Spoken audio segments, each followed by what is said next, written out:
नमस्कार। आज आप लोगों के लिए केमिकल बॉन्डिंग और मॉलिक्यूलर स्ट्रक्चर चैप्टर के क्वेश्चंस लेके आए हैं। जो हमेशा से छात्रों की जिज्ञासा रही है कि सर चैप्टर्स तो पढ़ लेते हैं लेकिन क्वेश्चन आंसर सॉल्व नहीं कर पाते, तो आज आप लोगों को यह मौका दे रहे हैं कि क्वेश्चन आंसर्स किस तरीके से सॉल्व किया जाता है, एग्जाम में किस प्रकार से पूछे जाते हैं, उसका उत्तर किस हिसाब से देना चाहिए ताकि आपको अधिकतम अंक प्राप्त हो।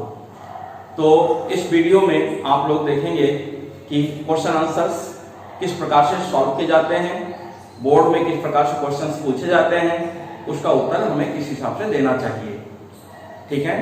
और अगर आप लोगों को यह वीडियो पसंद आएगा तो हम इसके अगर आप लोग डिमांड करेंगे इसके बाद तो और भी इस प्रकार की वीडियो जारी करेंगे। ठीक है। देखिए पहला प्रश्न हमारा है, स्पष्ट करते हुए लिखिए कि किस प्रकार का आबंध बनता है। और उसके नीचे क्वेश्चंस है। पहला क्वेश्चन है कि परमाणुओं की विद्युत ऋणात्मकता का अंतर जब शून्य हो, क्या बता सकते हो? मैंने जब वीडियो पढ़ाया था, आपको इस टॉपिक को समझाया था, तो हमने इस बात का विशेष कर हमने एम्फेसिस किया था, यानी कि जोर दिया था कि विद्युत ऋणात्मकता अंतर जब शून्य होता है तो किस प्रकार के बॉन्ड्स बनते हैं। शायद जो जिज्ञासु बच्चे हैं उनके मन में क्वेश्चन का उत्तर आ गया होगा, और जिनके मन में नहीं आया मैं उनको समझा दे रहा हूं कि जब दो परमाणुओं की विद्युत ऋणात्मकता का अंतर शून्य होता है, अर्थात दोनों परमाणु समान प्रकार के होते हैं, और दोनों परमाणु जब समान प्रकार के होते हैं जिसमें विद्युत ऋणात्मकता का अंतर शून्य होता है, उसे अध्रुवीय सहसंयोजक बंध कहते हैं। इसका एकमात्र उत्तर अगर दोगे कि जब विद्युत ऋणात्मकता का अंतर शून्य होता है, ये लिखोगे, और उनके बीच में किस प्रकार के बनते हैं? अध्रुवीय सहसंयोजक बंध, सहसंयोजक बंध, ये उसका उत्तर है। ठीक है। जो आंसर पूछा गया उसका उत्तर क्या है कि non polar covalent bond, non polar covalent bond, non polar covalent bond. Non polar covalent bond मैं एक एग्जांपल देता हूं, जैसे हाइड्रोजन हाइड्रोजन के बीच में दोनों परमाणु समान प्रकार के हैं तो इसके बीच में कोई विद्युत ऋणात्मक अंतर नहीं होगा। अगर इसका 2.1 है तो इसका भी 2.1 है, तो डिफरेंस कितना होगा? शून्य। ऑक्सीजन ऑक्सीजन के बीच में दो दो इलेक्ट्रॉनों की साझेदारी करते हैं, ठीक है ना, दो दो इलेक्ट्रॉनों की साझेदारी करते हैं, और इसके मध्य जो बॉन्ड बनेगा वो नॉन पोलर कोवलेंट बॉन्ड बनेगा। ठीक है। इसमें जैसे 3.5 है, इसका भी 3.5 है, डिफरेंस 0 है। आप लोग ये सोचते हो कि ये 3.5 इलेक्ट्रॉन वोल्ट कहां से आया? ये हमने आपको एक चार्ट बना के दिया था। उस चार्ट में पीरियड टेबल में हमने बताया था कि किस प्रकार से विद्युत ऋणात्मकता तैयार की जाती है। एक ही पीरियड में हमने मैक्सिमम बच्चों को समझाने का प्रयास किया था। तो जब विद्युत ऋणात्मक अंतर शून्य होता है तो क्या बनते हैं? Non polar covalent bond. तैयार। नेक्स्ट क्वेश्चन का उत्तर है, ये पहला क्वेश्चन का उत्तर आ गया। सेकंड क्वेश्चन का उत्तर होगा, जब विद्युत ऋणात्मक अंतर अधिक हो, तो हमने एक विशेष पॉइंट बताया था कि विद्युत ऋणात्मक अंतर जब 1.7 इलेक्ट्रॉन वोल्ट से अधिक होता है, अधिक होता है, तो वैद्युत संयोजक बंध बनता है। इसका उत्तर क्या है? वैद्युत संयोजक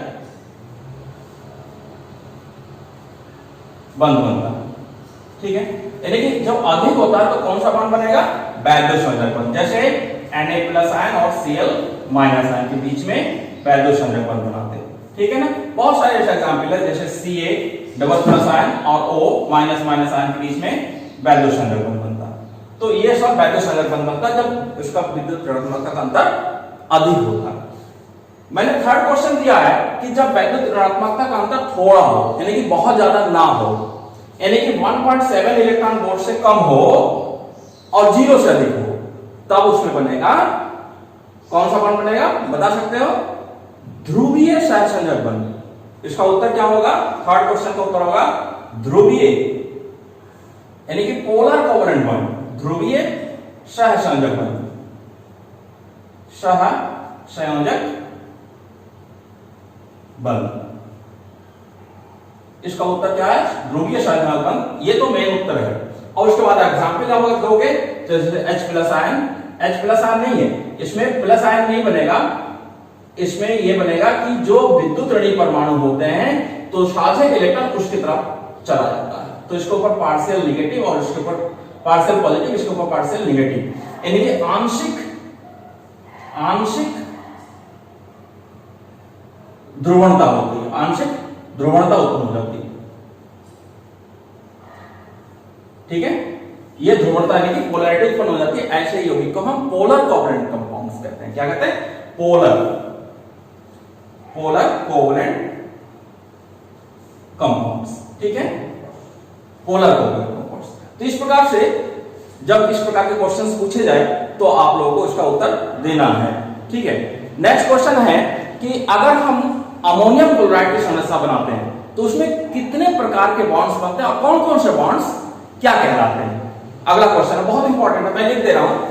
क्वेश्चन नंबर 2 है कि NH4Cl में कितने प्रकार के बॉन्ड्स बनते हैं?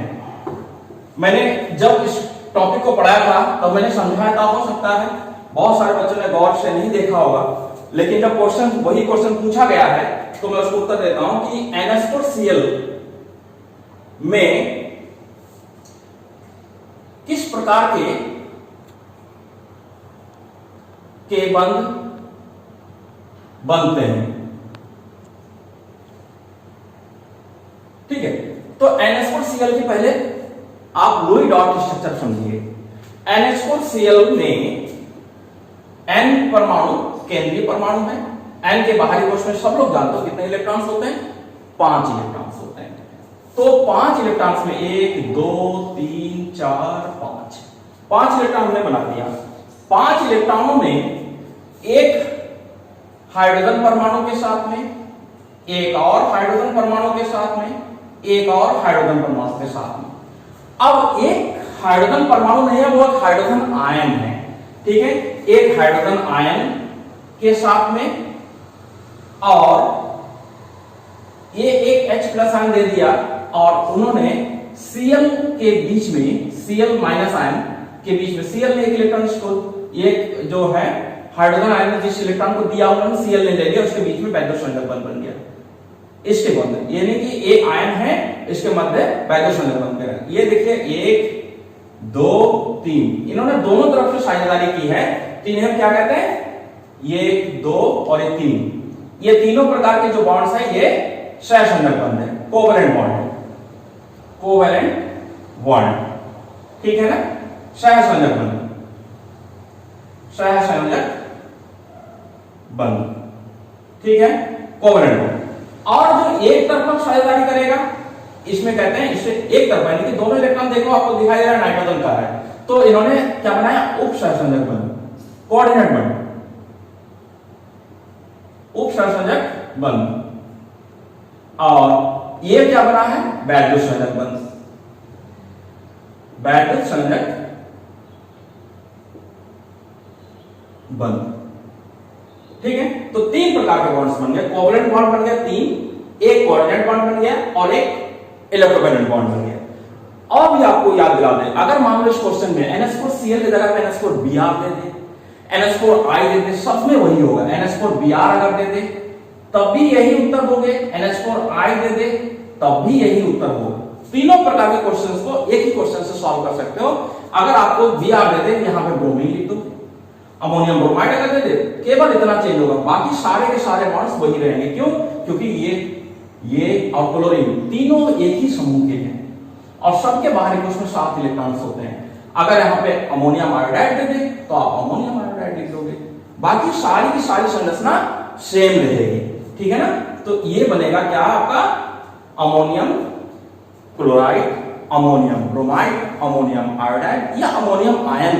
अगर केवल अमोनियम आयन दे दे तो केवल इतना नहीं बनेगा, बाकी सब यही प्रकार की, इसी प्रकार की संरचना बनेगी। ठीक है ना, तो आप इसको तैयार कर लीजिए। ठीक है, इस प्रकार से नेक्स्ट क्वेश्चन है आपका ध्रुव। हाँ, तो नेक्स्ट क्वेश्चन हमने ये बताया था कि अगर HCl जैसे एक गैस भी होते हैं और एक द्रव भी होते हैं, यानी कि HCl जो गैस होते हैं वो अम्लीय प्रकृति के नहीं होते, लेकिन HCl जो द्रव होते हैं वो अम्लीय प्रकृति के होते हैं। ऐसा क्यों है? ये भी केमिकल बॉन्डिंग का क्वेश्चन है कि HCl जब द्रव अवस्था में होते हैं तो वो H+ आयन और Cl- आयन में टूट जाते हैं, और जिसमें H+ आयन होते हैं, मौजूद होते हैं, वो अम्लीय प्रकृति के होते हैं। और जब गैसीय अवस्था में होंगे तो उसमें आयन फ्री नहीं होते हैं। उसमें गैस अवस्था में जब होंगे तो वो आयन H+ आयन फ्री नहीं होंगे। जब H+ आयन फ्री नहीं होंगे, मुक्त नहीं होंगे, तो वो अम्लीय प्रकृति शो नहीं कर सकते। लेकिन उसी ग्रुप में एक अगला क्वेश्चन है, वो आपको नोट करना पड़ेगा। उसमें है कि H2S और H2 दोनों समान वर्ग में हैं। क्या क्वेश्चन है? क्वेश्चन नंबर 3, H2S तथा H2O दोनों समान वर्ग में, समान वर्ग में है, लेकिन H2S गैस, परंतु H2O द्रव होते हैं। कारण स्पष्ट कीजिए। यह क्वेश्चन अगर पूछा जाए तो क्या उत्तर दोगे? कि आप लोग जानते हो कि आवर्त सारणी में ऑक्सीजन, सल्फर ये समान वर्ग में, सिस्टीन वर्ग में आते हैं, ठीक है ना? तो ऑक्सीजन सल्फर अगर समान वर्ग में आते हैं तो ये जो हाइड्रोजन के साथ बनाते हैं तो द्रव बन जाता है, ये हाइड्रोजन के साथ बनाते हैं तो गैस बन जाता है। ऐसा क्यों? तो बहुत सिंपल क्वेश्चन है। इसका अगर एक लाइन का उत्तर दोगे कि H2O आपस में अंतर आणविक हाइड्रोजन बंध बनाते हैं, और अंतर आणविक हाइड्रोजन बंध बनाने से उनके बहुत सारे अणु एक साथ संगुणित हो जाते हैं और द्रव अवस्था में आ जाते हैं। लेकिन H2S में हाइड्रोजन बंध नहीं पाया जाता, और हाइड्रोजन बंध ना पाए जाने के कारण इनके अणु स्वतंत्र होते हैं और गैस अवस्था में। यह उसका उत्तर है। आप लिखोगे कैसे कि H2O में अंतर आणविक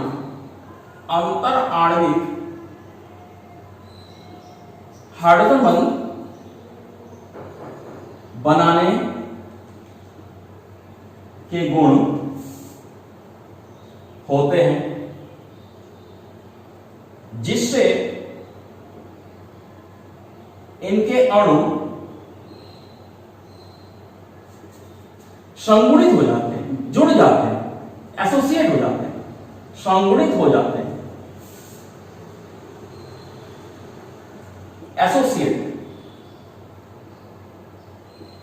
एसोसिएट हो जाते हैं और द्रव अवस्था में आ जाते हैं। द्रव अवस्था में आए, जबकि H2S में हाइड्रोजन बंध नहीं होते।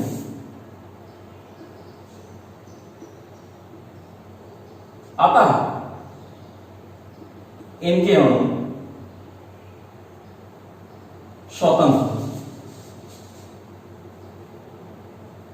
स्वतंत्र होते हैं और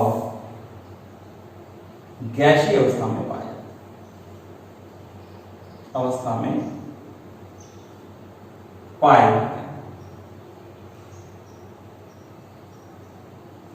ठीक है, इस प्रकार का उत्तर आपको देना पड़ेगा, तो आपको पूरे मार्क्स मिलेंगे। ठीक है, अति लघु उत्तरीय क्वेश्चन है। अगर दो क्वेश्चन को एक साथ जोड़ दिया तो हो सकता है आप 2 नंबर में आ जाए क्वेश्चन, वैसे पहले 1 नंबर में आते थे। तो इस प्रकार से बोर्ड की फ्रेमिंग होती है, क्वेश्चंस की फ्रेमिंग होती है। नेक्स्ट क्वेश्चन बहुत ही इंपॉर्टेंट है और मुझे उम्मीद है आप लोगों को बहुत आसानी से, क्योंकि हमने देखा था जब लाइव वीडियो हम पढ़ा रहे थे तो उसमें मैक्सिमम बच्चों ने उत्तर दिया था, और उसी में कई क्वेश्चन मैं दे रहा हूं और देखते हैं कितने बच्चों को क्वेश्चन देखते ही उत्तर समझ में आ जाता है। क्वेश्चन नंबर 4 कि SO2 तथा SO3 में किस प्रकार का संकरण पाया जाता है?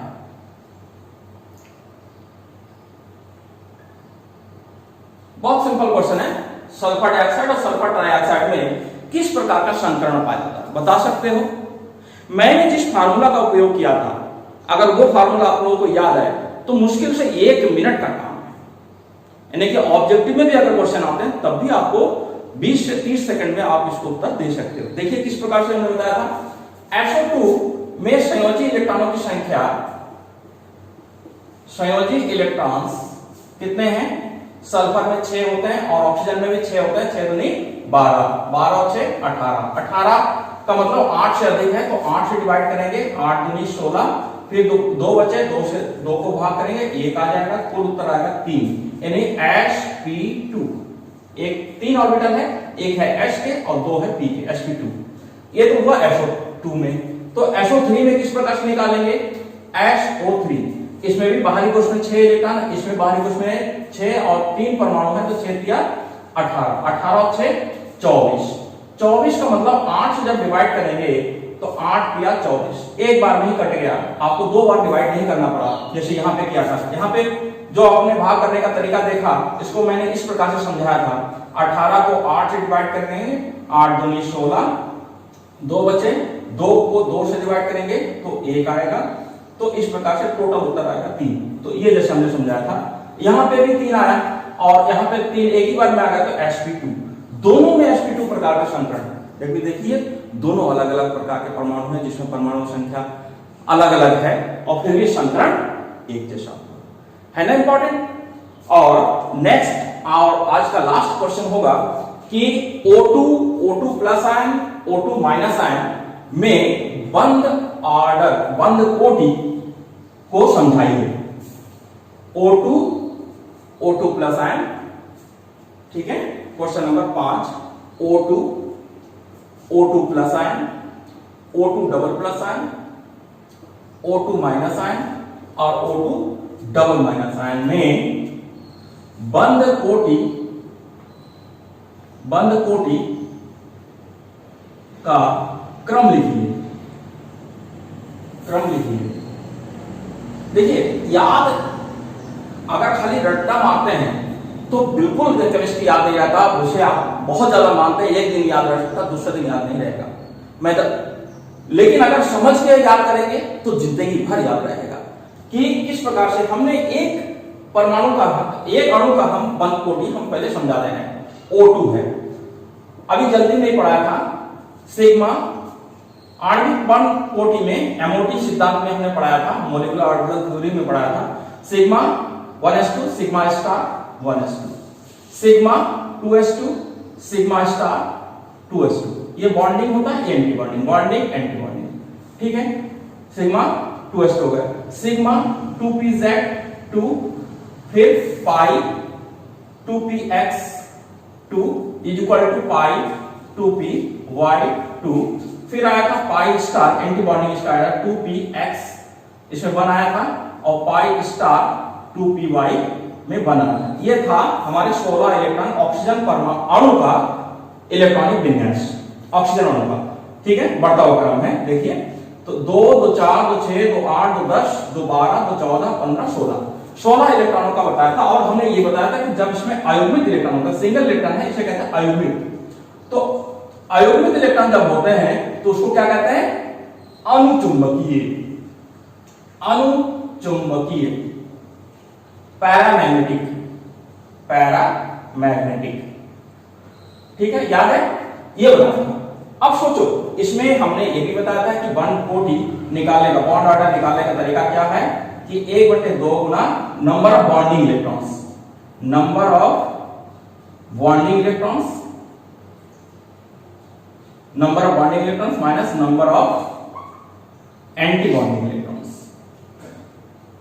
एंटी बॉन्डिंग इलेक्ट्रॉन्स, ठीक है, ये फार्मूला दिया था। अब इसमें कौन से इलेक्ट्रॉन्स को बॉन्डिंग कहा जाता है, कौन से इलेक्ट्रॉन्स को एंटी बॉन्डिंग। देखिए जो बाहरी कोश है, जो बॉन्ड्स बना रहा वो ये है, ये अंदर वाला कोश है, ये बॉन्ड बनाने में भाग नहीं लेता। आप लोगों को अच्छी तरीके से मालूम है कि संयोजी कोश ही केवल, और संयोजी कोश का मतलब बाहरी कोश, तो बाहरी कोश यहाँ 2 है, देखिए ये लास्ट में आपको दिखाई पड़ रहा है, ये जो संख्या है ये कोश की संख्या है, तो बाहरी कोश 2 है, यानी कि 2 में जितने इलेक्ट्रॉन्स है उसी में हम डिसाइड करेंगे कि कौन बॉन्डिंग है, कौन एंटी बॉन्डिंग है। क्लियर कट है। कि जिसके ऊपर स्टार नहीं बने हैं वो बॉन्डिंग है और जिसके ऊपर स्टार बने हुए हैं वो एंटी बॉन्डिंग है। तो स्टार ना बनने वाले इलेक्ट्रॉनों की संख्या यानी कि bonding electrons 2 2 4 2 6 2 8 minus anti bonding electrons which exchanging by star 2 3 4 4 1/2 into 4 is equal to 2 यानी कि ऑक्सीजन ऑक्सीजन के बीच में डबल बॉन्ड है। ये हमने बताया था ऑक्सीजन अणु में बंद कोटि कितनी है 2। तो अब देखिए ऑक्सीजन प्लस आयन में कितना हो जाएगा, बहुत सिंपल है। ऑक्सीजन प्लस आयन का मतलब आपके पास एक इलेक्ट्रॉन कम हो जाएगा। कौन सा इलेक्ट्रॉन? सबसे बाहरी तो उसका इलेक्ट्रॉन जाएगा, लेकिन फिर भी ये अणुचुंबकीय रहेगा, ये भी हमें बताया था। अब इसमें एंटीबॉडी इलेक्ट्रॉन चला गया, तो एंटीबॉडी इलेक्ट्रॉन सब कितने रह गए 3 और अब इसमें उत्तर कितना आ जाएगा 2.5। इस तरीके से दिखाया था। O2 प्लस आयन में बॉन्ड ऑर्डर बढ़ गया, कितना हो गया 2.5। तो O2 डबल प्लस आयन में कितना हो जाएगा, क्लियर, ये भी इलेक्ट्रॉन चला जाएगा। अब ये अनुचुंबकीय नहीं होगा, अब ये प्रतिचुंबकीय हो जाएगा। प्रतिचुंबकीय कोई भी अयुग्मित इलेक्ट्रॉन नहीं है, प्रतिचुंबकीय डायामैग्नेटिक। ठीक है, कैसा हो जाएगा डायामैग्नेटिक। डायामैग्नेटिक और इसमें बंद कोटि कितना हो जाएगा 3। ठीक है ना, कितना हो जाएगा 3 और इसमें इस प्रकार के बॉन्ड्स बनेंगे। O2 डबल प्लस आयन में 3 हो गए बंद कोटि, क्लियर हो गया। अब इस तीनों में तो आपने देख लिया बंद कोटि, अब रह गए माइनस वाले दो, ये भी समझ में आ जाएगा। देखिए माइनस वाले दो का मतलब क्या होता है कि जिसमें इलेक्ट्रॉन्स गेन कर लेता, जुड़ जाते हैं, ठीक है ना। तो 16 पहले था, तो 16 जब पहले था तो हम उसमें 16 में जब एक बढ़ जाएगा तो 17 हो जाएगा। तो 17 जब हो जाएगा इसमें एक इलेक्ट्रॉन, ये 16 का था, ठीक है, इसको हम मिटा देते हैं क्योंकि इसकी प्रकृति बदल जाएगी, बदलती रहेगी, इसलिए मिटा रहे हैं। तो इसमें ये था ऑक्सीजन अणु का। जब ऑक्सीजन माइनस आयन का हो जाएगा, एक माइनस यानी कि एक इलेक्ट्रॉन जुड़ जाएगा, तो यहां पर एक इलेक्ट्रॉन इस पार जुड़ेगा। तो यहां पर जुड़ने पे ये अभी भी क्या हो गया अनुचुंबकीय, क्योंकि अभी अनुचुंबकीय हो गया। क्यों? इसमें अनपेयर्ड इलेक्ट्रॉन है। अब हमारे पास एंटी बॉन्डिंग इलेक्ट्रॉन्स की संख्या बढ़ गई है। पहले कितनी थी? शुरू में 4, अब हो गई है 5। तो 5 जब हो गया है तो इसमें हो गया है 3 और इसमें हो गया 1.5, ठीक है ना। तो 1.5 का मतलब कितना हुआ? ये 1.5 यानी कि O2 माइनस आयन में 1.5 हो गया, 1 आइटम कम हो गया। और इसके बाद आपको समझने में देर नहीं लगेगी, क्योंकि जब 2 इलेक्ट्रॉन ऐड हो जाएगा तो दूसरा इलेक्ट्रॉन क्या होगा, यहां पे हो जाएगा। अब ये सारे के सारे पेयर हो गए, तो ये हो गया प्रतिचुंबकीय, प्रतिचुंबकीय, ठीक है। और इसमें आप एंटीबॉडी इलेक्ट्रॉन्स कितने हो गए? 6 का मतलब यहां पे हो जाएगा 2 का मतलब यहां पे हो जाएगा 1, ये इस प्रकार का हो जाएगा। और O2 डबल माइनस आयन में बंद कोटि 1 हो जाएगी। तो ऑर्डर क्या हो गया? ऑर्डर अगर आप लिखोगे तो किसका सबसे कम हुआ? इसका। तो O2 माइनस आयन में, डबल माइनस आयन में सबसे कम, फिर O2 माइनस आयन में उससे अधिक, और फिर O2 और फिर O2 प्लस आयन और फिर O2 डबल प्लस आयन, ठीक है। इस प्रकार से इसकी बंद कोटि परिवर्तित हुआ। और इसमें जब आप इसके नीचे भी लिख दीजिए कि किसमें कितनी बंद कोटि है। O2 डबल माइनस आयन में 1 है, इसमें है 1.5 है, इसमें है 2, इसमें 2.5 और इसमें 3। ये इस क्वेश्चन का उत्तर है, ठीक है। अब इतना मेहनत करने के बाद इसका उत्तर आप निकाल पाए हो। तो इस प्रकार के और भी क्वेश्चंस हम दे सकते हैं, अगर आप लोग मन से पढ़ोगे, समझ के पढ़ोगे, डिमांड करोगे, ठीक है। तो मैं इसके आगे भी इसी प्रकार के क्वेश्चंस आप लोगों के लिए डिलीवर करते रहेंगे। धन्यवाद।